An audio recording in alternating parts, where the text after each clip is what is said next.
3, arrancamos. ¿Qué tal? ¿Cómo están, amigos, colegas de la licenciatura en Planeación Territorial y Diseño de los Asentamientos Humanos? Pues ya teníamos un buen rato que no presentábamos a algún invitado, y la verdad es que para nosotros pues ha sido un honor realmente el que en esta tarde nos pueda acompañar. Y él es diseñador de asentamientos humanos, de la generación 90-94. Entonces, a él todavía le tocó todo lo que es este nombramiento de la carrera. Entonces, les voy a dar una pequeña reseña. Él es doctor y maestro en urbanismo por parte de la UNAM. Y pues, qué mejor que comenzar con él, el doctor Daniel Enrique Pérez Torres. Te damos la más cordial bienvenida. Y pues qué mejor si empezamos como Daniel. ¿Qué tal, Daniel? Mucho gusto. Para ti, desde tu formación académica, ¿cuál fue eso que te motivó o que te llamó la atención al inicio? Ok, muchas gracias por la invitación. Bueno, yo ya la verdad se burlan de mí porque desde muy joven, yo casi prácticamente desde que iba a la secundaria, me interesaba mucho la planeación urbana y me interesaba el tema de las ciudades y cuando me puse a estudiar en la preparatoria, me fui a la vocacional y me fui a la vocacional a estudiar construcción porque como yo no sabía que existía una carrera que se dedicara a la planeación urbana, yo pensaba que lo más cercano era ingeniería civil. Y entonces decía yo, bueno, pues ya termino aquí en la vocacional y me sigo en ingeniería civil, que es lo más cercano. Pero ya en el último año de la vocacional, pues ya ves de que viene esto de que te ponen a investigar qué carrera quieres estudiar. Y me encontré la carrera de diseño de asentamientos humanos en la UAM Xochimilco. Yo vivía en Nesa y era lejísimos, pero decía yo, no, esto es lo que yo quiero. Me acuerdo mucho que fui ahí a la universidad y que conocí al recientemente fallecido licenciado José Luis Martínez y que él era el coordinador, siempre, casi siempre era el coordinador, semipermanente, y él me acuerdo mucho que decía, es que esta carrera se trata de esto, no, no es diseño exactamente, sino que ves teorías materialistas y teorías del equilibrio que le llamaban en esa época, y se trata de esto, y yo, sí, es lo que yo quiero estudiar, es lo que siempre he querido estudiar. Y entonces, pues ya, me salí del Politécnico, donde tenía beca, dejé todo absolutamente, y me fui a la UAM Xochimilco, y fui muy feliz allí porque me encantó el sistema modular, me gustó mucho cómo daban las clases, teníamos maestros, como todo, ¿no? Unos maestros muy buenos, otros maestros no tan buenos, pero era la época. Recordemos que yo entré en el 90 digamos, a la UAM, ya ven de que dura un año de tronco común y luego que ya comienza, entonces en el 91 comenzamos ya con la carrera. Me acuerdo que el maestro era, estaba Javier Delgado en esa época, y el chiste está en que cuando comienza la carrera, ya era la época que acaba de caerse el muro de Berlín. Entonces, muchos de los maestros que daban materialismo o marxismo, pues seguían defendiendo sus ideas así de que eso era lo correcto y que lo que estaba pasando en el mundo no afectaba. Y, digamos, era interesante vivir la carrera en esa época, digamos, que fue principios de los 90. Fue muy interesante también porque ya, digamos, ya cuando entramos a la carrera todavía se escribían programas de cómputo muy viejos. Por ejemplo, recuerdo que era el Writer, el WordStar, que funcionaba en el MS2, eso era lo que teníamos. Tenemos impresoras de matriz de puntos. Y ya cuando íbamos saliendo de la carrera fue cuando sale Windows. Entonces, para mí era maravilloso escribir A color. textos a color y meterle gráficas. Y era cuando comenzaban los sistemas de información geográfica. Eran unas grandes novedades. Todavía en la carrera se hacían cosas a mano todo el tiempo. Y ya el último año fue cuando salieron los sistemas. Salió Mapinfo. Había otro que no recuerdo el nombre. Arquinfo, ¿no? Que lo hacían Arquinfo.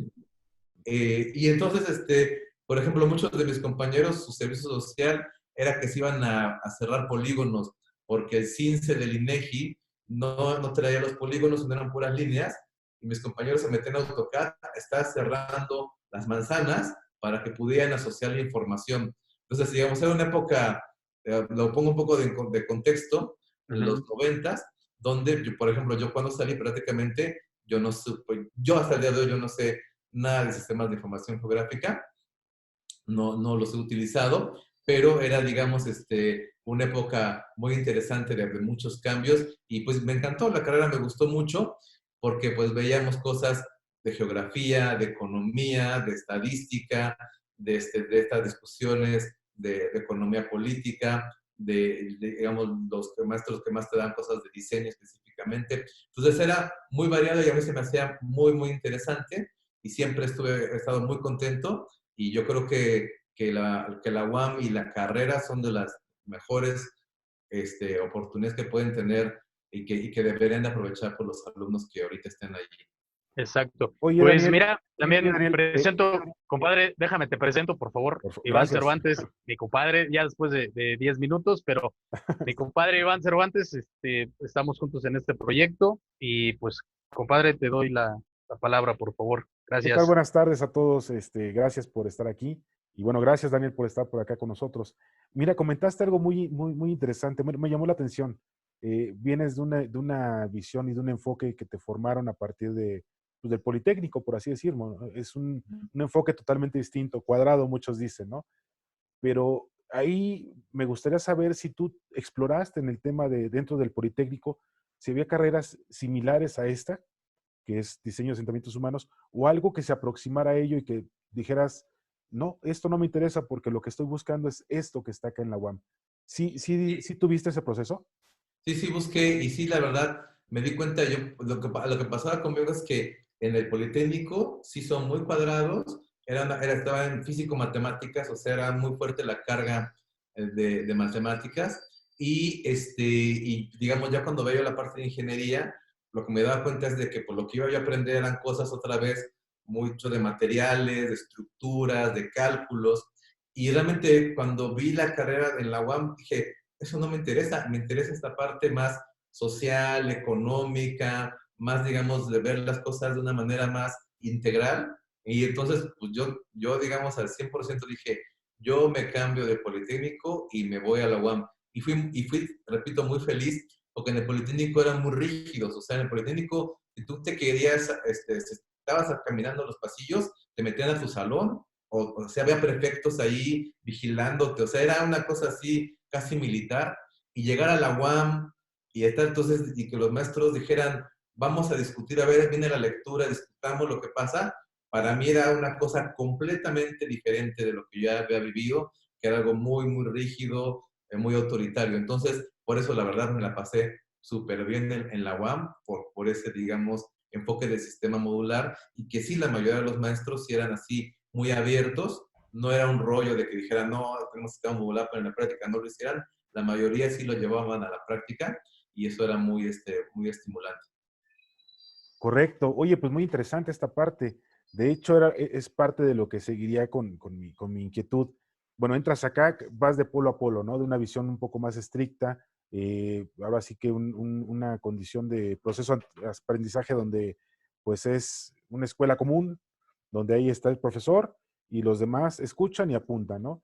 Acá no, acá tú vas construyendo el conocimiento con el sistema modular, vas en ese proceso, discusiones, enfoques, con todo esto y con toda esta información que te da el TID, que te va dando la misma carrera como tal, eh, ¿hubo alguna parte de los módulos, de las clases, que te llamaran la atención para decir, me interesa esto y buscar explorarlo tal vez una vez saliendo de la licenciatura?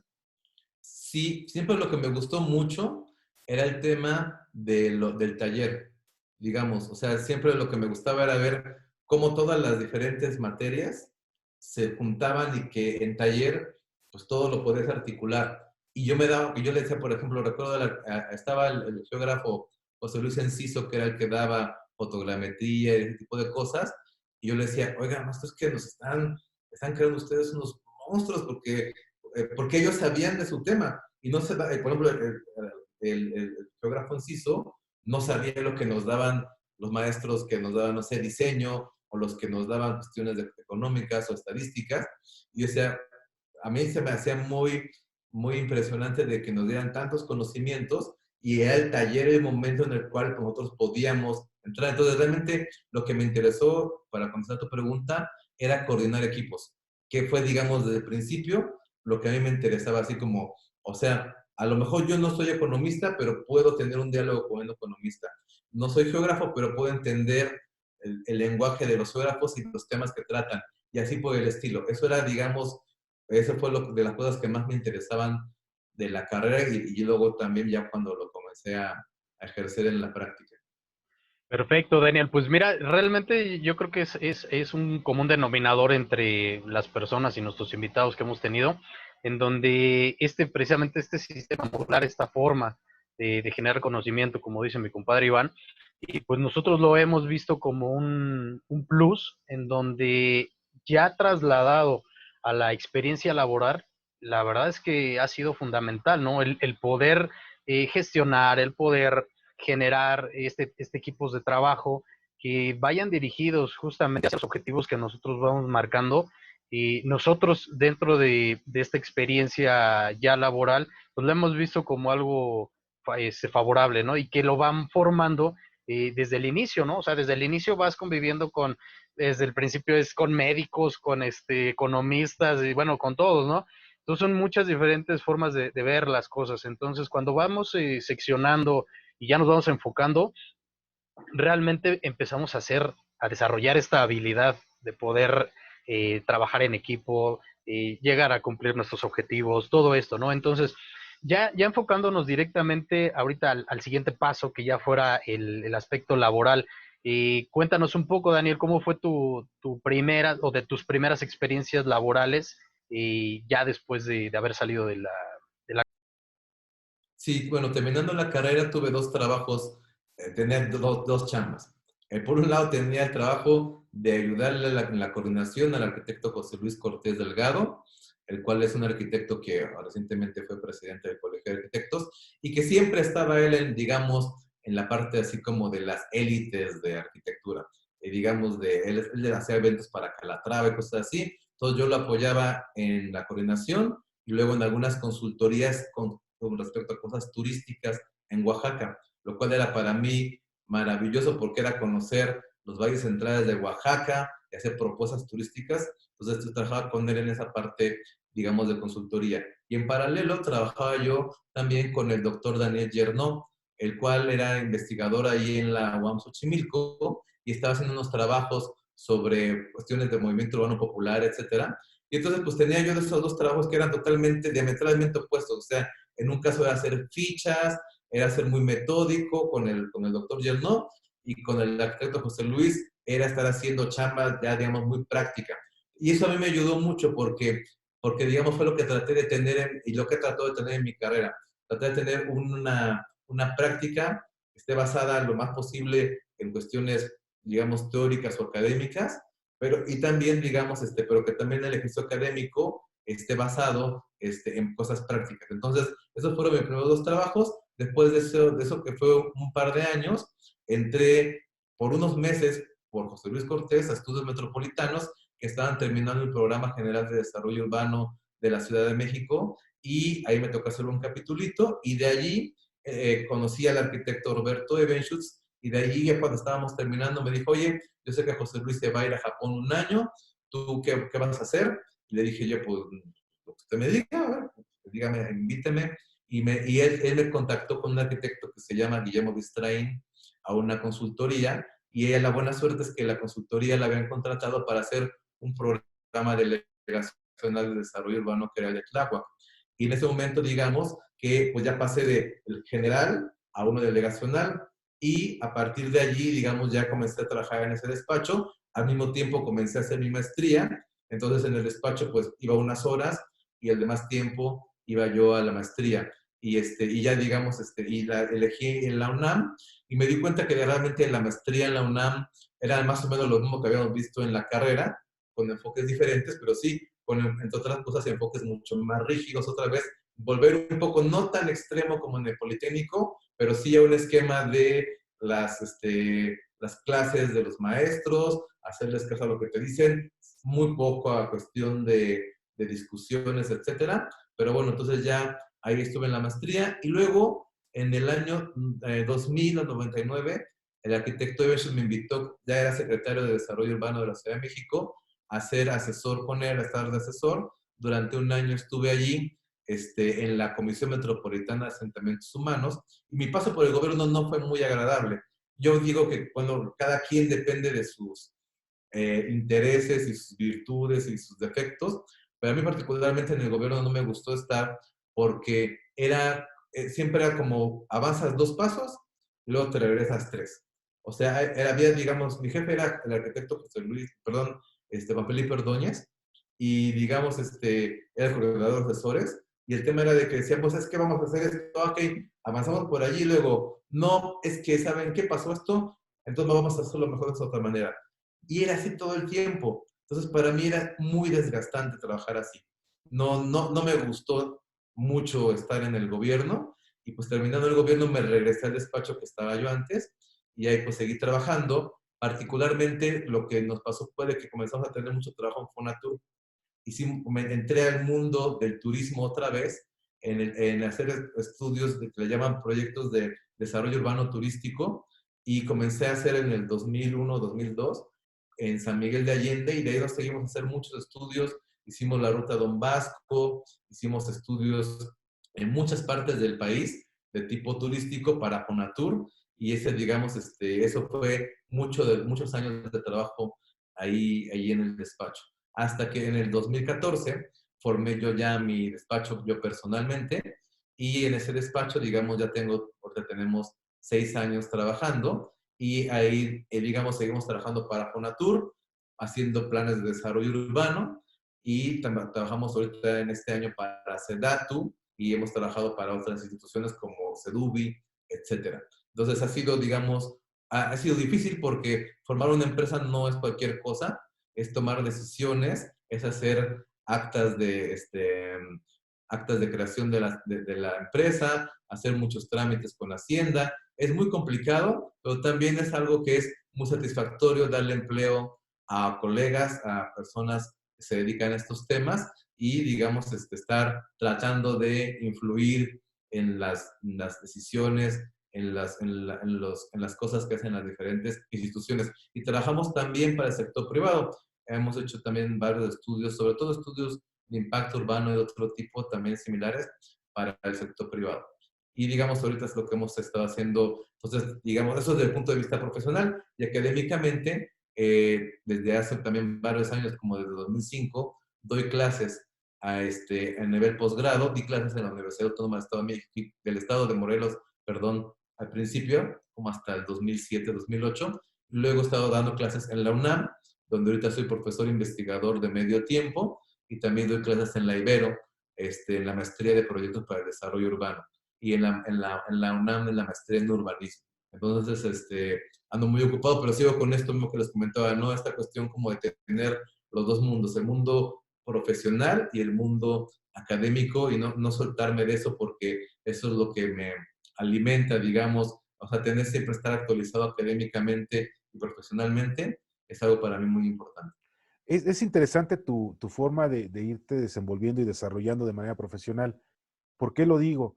Hay algunos que nos casamos mucho al desarrollo ya, tu desarrollo profesional en el ámbito administrativo, ¿no? Como servicio público. Hay otros que se dedican a dar servicios, sí, pero con la iniciativa privada, ¿no? En este caso eres tú un emprendedor, pero ¿por qué has transitado por los dos lugares? Es decir, ¿conociste de alguna forma cómo se maneja el ambiente de la administración pública? No te gustó, quedó claro, pero mantuviste enlaces, ¿no? Y esos enlaces te permiten fluctuar entre el desarrollo que se está planteando o la planeación que pretenden desarrollar instituciones como SEDATU, como SEDESOL, como Fonatur, como mencionaste a nivel local, SEDUBI, pero también algo que también me llamó mucho la atención es el tema del BID. Ahí tu interacción, ¿cómo se dio? Porque bueno, es un tema que muy pocos pudieran atreverse a entrar a este enfoque del banco, ¿no? Fue muy interesante porque, como les digo, doy clases, y de repente un exalumno al cual le había puesto una calificación no muy buena, me llama y me dice, están buscando a alguien que coordine el programa territorial operativo de la zona norte del Valle de México para SEDATU, pero lo contrata el BID.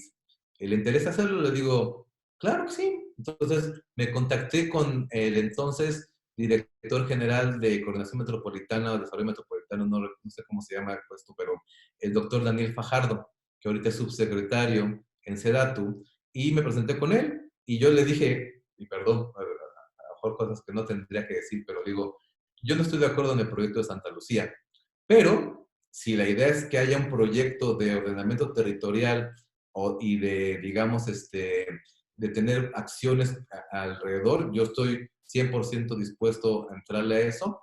Y ahí fue cuando entré eso. Era un contrato que pagaba el BID y básicamente la idea era coordinar a un equipo de gente interna de SEDATU y de gente externa para hacer todo un planteamiento en los 8 municipios más cercanos al aeropuerto de Santa Lucía y en el cual fue muy rico porque la forma como se llevó a cabo fue la siguiente: se hacían reuniones quincenales con los presidentes municipales de los 8 municipios y en esas reuniones se hacían presentaciones tanto de los avances que teníamos nosotros como presentaciones, por ejemplo, de SST, donde presentaban el proyecto del tren suburbano, de Conagua, donde presentaban las alternativas de abastecimiento de agua de la zona, donde participaba Sedena y hablaba del proyecto del aeropuerto, y así por el estilo. Digamos, había varias,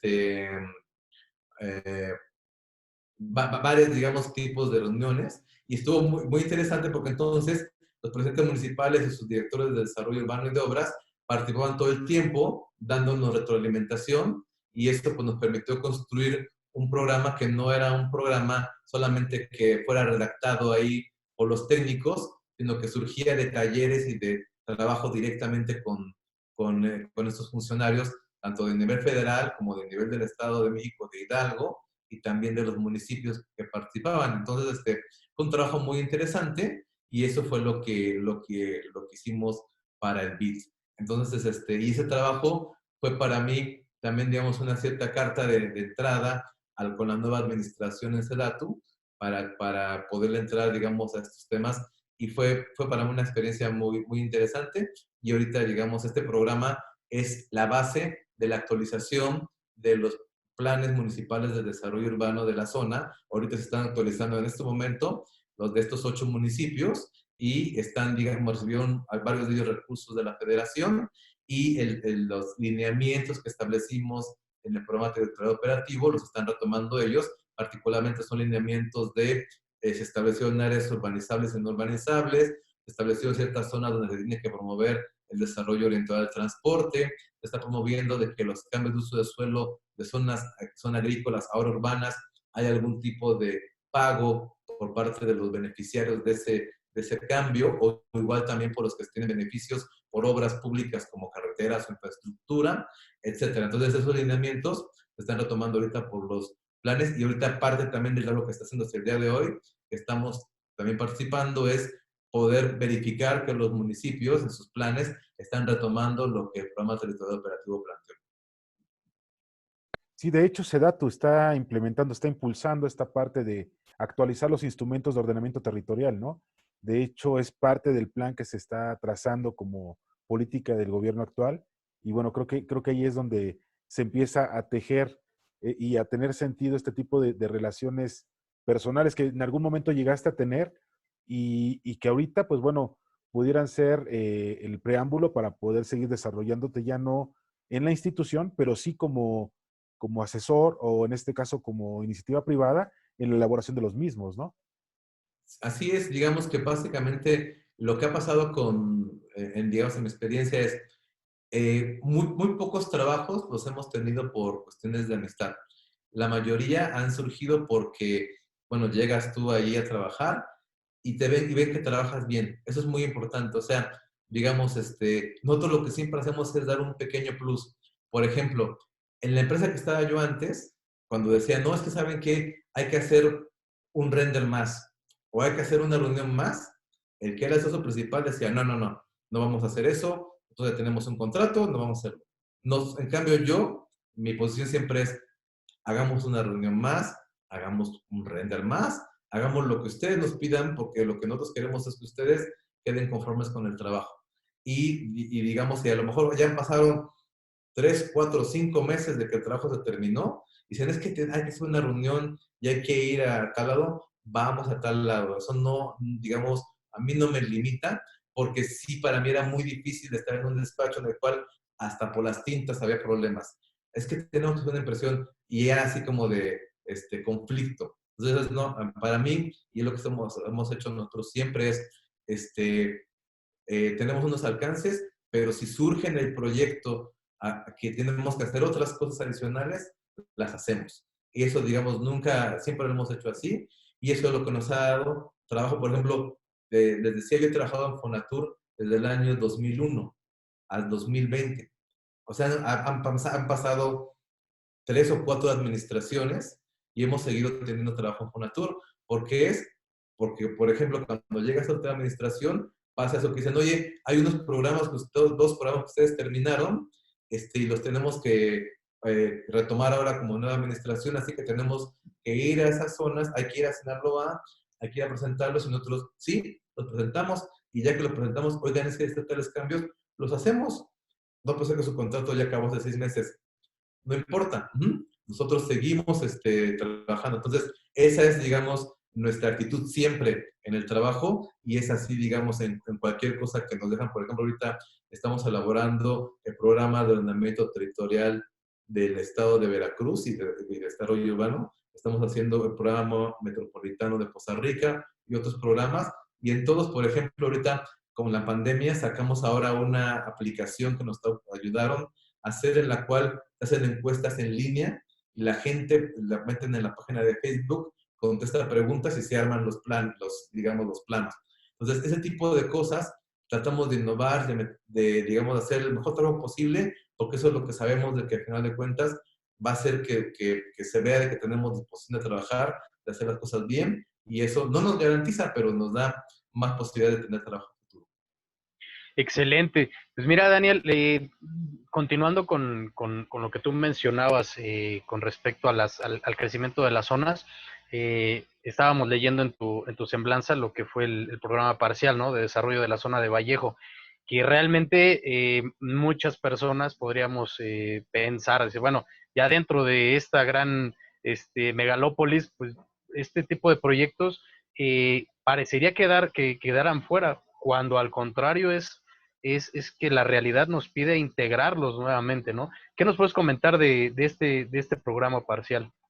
Ese programa parcial de Vallejo se elaboró para la alcaldía y también para Sedubi, y básicamente la idea del programa, al principio pensábamos un poco, como decías, hay que cambiar aquí los usos de suelo, ya adiós industria, hay mucho deterioro, y no, cuando se hace un análisis más a profundidad, se ve que la industria sigue siendo una actividad muy importante, y que digamos, se deja en la propuesta como se quedó, prácticamente el 80% de Vallejo se quedó todavía con uso industrial. Solamente se generaron algunos corredores mixtos donde ya se había procesos de cambio de uso de suelo, pero el uso industrial se dejó. Básicamente lo que se hizo fue flexibilizar algunas cosas.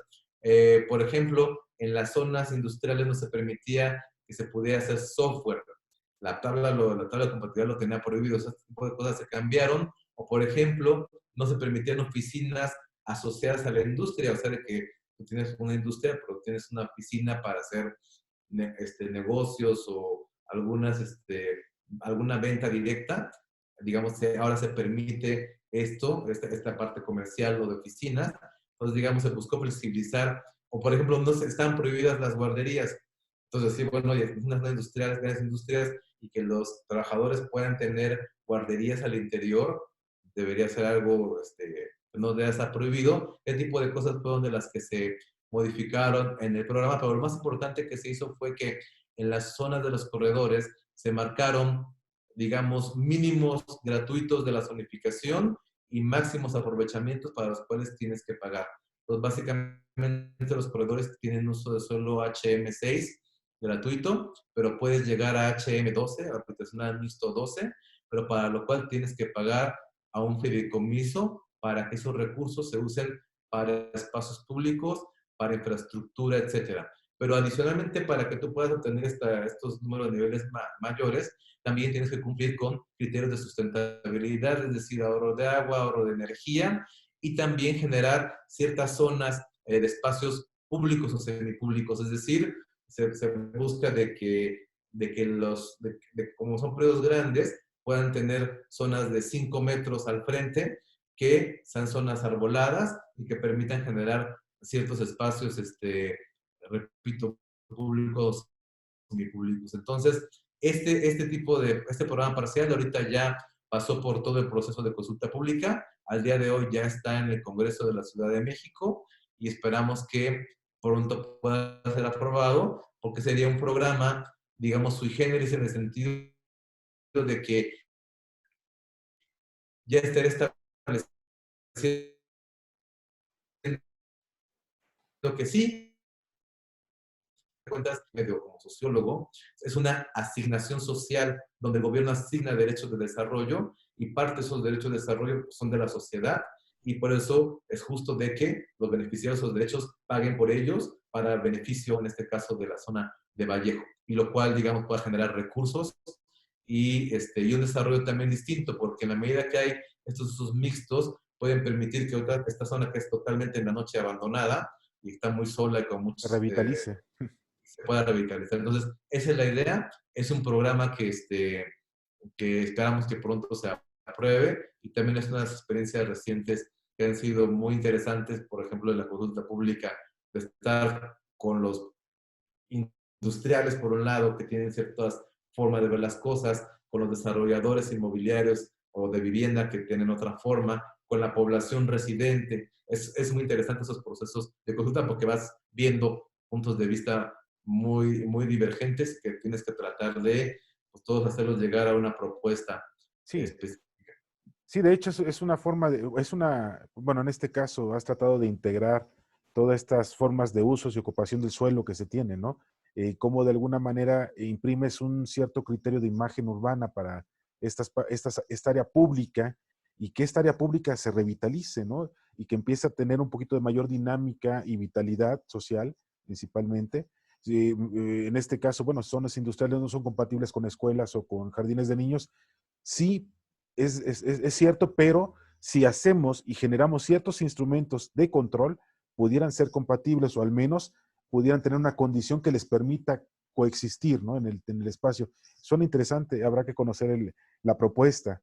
Y Sí, de pues hecho, está disponible en la página de Azcapotzalco, todavía me imagino. Y también otra cosa que está incluyendo el programa es la vivienda asequible. A los que quieran desarrollar este máximo de construcción, se les pide que tengan un porcentaje de vivienda menor de valor valor máximo de 1.300.000 pesos, lo cual tú es muy difícil que encuentres en la Ciudad de México, y se está pidiendo que por lo menos el 30% de la vivienda tenga ese valor. También, digamos, o sea, se busca en el programa también promover el tema de esta vivienda asequible o incluyente, que es un tema muy importante también para la Ciudad de México. sí, pues bueno, mira, ha sido muy interesante la reunión contigo. De hecho, ya tenemos 2 minutos por ahí aproximadamente para cerrar. Nos hubiera gustado ampliarlo, o a lo mejor si nos permites poder tener otra sesión, porque sí es muy interesante todo lo que has generado, y en este caso sí nos gustaría compartirlo. Hay algo que me llama mucho la atención. Has tenido una interacción en el ámbito internacional con algunas participaciones, y bueno, al menos para mí me gustaría conocer ¿cómo distingues tú la formación de un planificador territorial con todo este aprendizaje, con toda esta enseñanza que has tenido, y en relación a la visión de otros países, ¿no? Y bueno, creo yo que esto sería bueno para todos conocer, porque muchas veces hay algunos que no salimos y no conocemos cómo se tratan los temas en otros países, ¿no? ¿Qué nos puedes platicar al respecto para cerrar nuestra sesión? Bueno, pues mira, en la parte, digamos, internacional, yo cuando estaba haciendo la maestría, me interesó ir a Estados Unidos para ver libros sobre los temas de metropolitanos. Y me llamó mucho la atención un libro que ya ahorita ya es muy fácil de conseguir, en esos tiempos no era tan fácil, de Susan y Norman Feinstein, que se llama Planning Theory. Y ese libro, en las primeras páginas decía, cualquier el planificador norteamericano tiene que llevar por lo menos un curso de teoría de planeación. Y decía, pero eso es muy poco. Y yo decía, wow, o sea, yo nunca he llevado ninguno. De la teoría de planeación, y así fueron los primeros años que estuve dando clase, era eso. Entonces, digamos, lo que puedes tú ver en la práctica, sobre todo en países más desarrollados, sí son enfoques, digamos, donde les interesa mucho la teoría de planeación y enfoques muy, digamos, con mucho énfasis en la participación social. Tiene mucho peso, lo cual nosotros ya tenemos ya. Digamos, a lo mejor cuando estoy hablando de eso fue hace 25 años, no era algo tan común, pero era, digamos, era algo que los caracterizaba y también, digamos, como cierta sistematicidad. Nosotros somos un poco desordenados, un poco más, o sea, somos las cosas a la mexicana, ¿no? En estos países son mucho más sistemáticos. Y si lo ves, digamos, en América Latina, pues hay países que podríamos decir que están más avanzados que nosotros, como por ejemplo, como Colombia, como Brasil.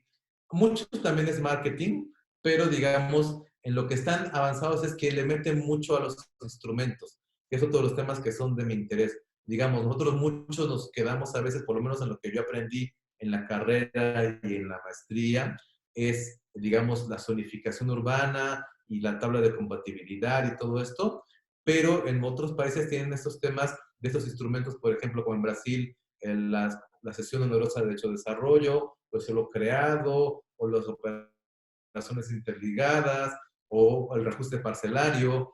Son instrumentos que están en países latinoamericanos que nosotros no utilizamos y que, digamos, ahí tenemos una carencia muy importante, o la valorización, por ejemplo, en Colombia, y ahí pienso yo que tenemos como que cambiar un poco el enfoque, el chip, y meternos más a esos temas. Allí, parte también de lo que me pasó a mí profesionalmente fue meter mucho a lo jurídico, porque me di cuenta que tú puedes tener muy buenas propuestas, pero que si no están basadas en lo que dicen las leyes, no va a pasar mucho con ellas. Y esa parte, la parte jurídica, a lo mejor es de las partes que tiene que reforzarse más en la carrera. Por lo menos yo no conozco ahorita cómo está el plan de estudios, pero por lo menos en la época que yo estaba, lo que veías jurídico era realmente muy poco. Entonces hay que aprender mucho, por ejemplo, de cómo se hace un fideicomiso, de qué pasa con los ingresos, cómo tú puedes meter una nueva contribución, etcétera. Cosas así que no se resuelven en los programas de desarrollo urbano, sino que se resuelven en la ley de Hacienda o en la ley de ingresos o en otros instrumentos, entonces, o en los códigos fiscales.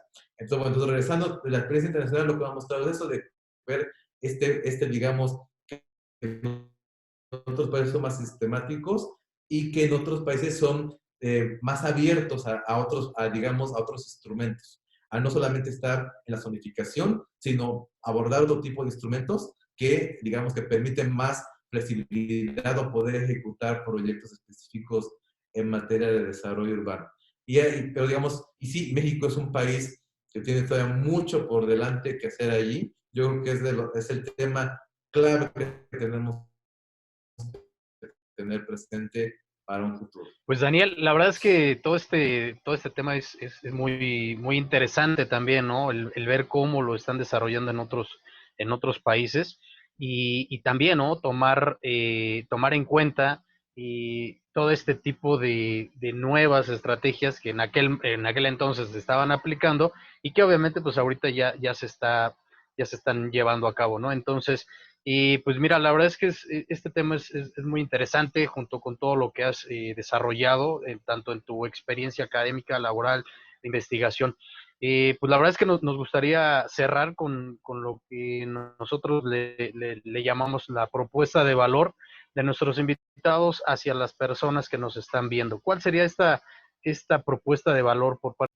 Pues miren, básicamente la mencioné, pero la voy a pues, profundizar, va a tomarme un minuto. Yo cuando también estaba terminando la carrera, leí un artículo, fue el último artículo que se publicó ya póstumamente después de la muerte de Luis Uniquel. Luis Uniquel, cuando fallece, estaba elaborando un artículo y lo termina con Pedro Pires, un argentino. Y en el artículo básicamente lo que dice Luis Uniquel es su preocupación de que decía los profesionales del urbanismo hacen las cosas muy basadas en lo empírico, en lo que conocen, pero no lo hacen con base en un sustento teórico. Y decía, y los académicos sí tienen un gran sustento teórico, pero muchas de las cosas que analizan son muy abstractas.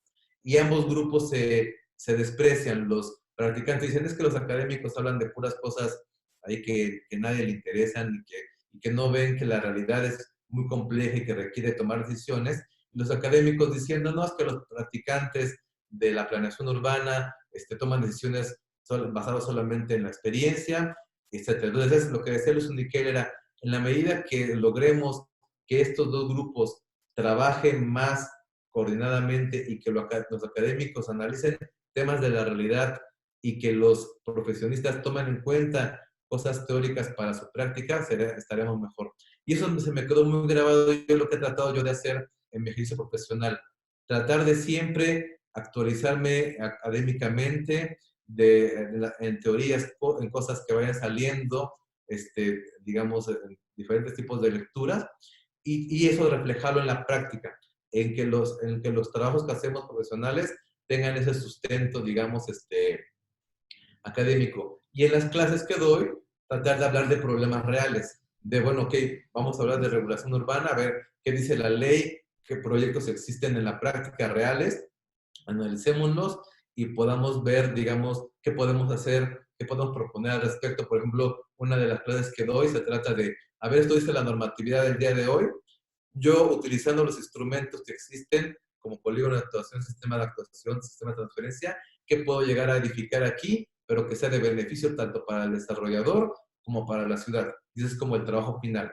Entonces, eso es, digamos, para mí algo muy importante, y yo que para los que lo estén viendo este programa, para los estudiantes, sí es muy importante tener para mí esa visión de las dos cosas, de lo académico y de lo profesional, de la mano. No como, no, yo soy académico 100%, a mí no me interesa la parte profesional o al revés.